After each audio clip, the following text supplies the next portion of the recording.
Asalaamu calaykum waraxmatullaahi wabarakaatuhu.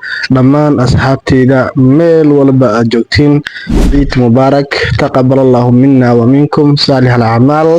Waxaan idin leeyahay ilaahay ciidan ciideeda annagoo barwaaqo ah, nabad ah, ilaah nagu gaarsiiyo. Dalkeena in ilaah noo hasiliyo, abaarahan ilaah naga qaado. Waxaan ilaahay ka baryaynaa insha Allah in ilaahay subxaanahu wa tacaala soonkii acmaashii wanaagsaneed aan sameynaynay in ilaahay subxaanahu wa tacaala naga aqbalo.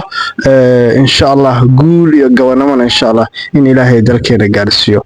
Marka dhammaan asxaabteyda aad baan idin jeclahay, meel walba aad joogtaan insha Allah, saakiinta meel walba ay joogaan aan garabstaano insha Allah.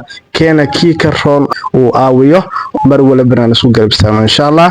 Marka taas baan yani idinka codsanaa haduu ilaahay yiraahdo. Ciid mubaarak baan leeyahay. Waxaan soo dhigi doonaa insha Allah muuqaal quseeya ciida ayaan soo dhigi doonaa insha Allah.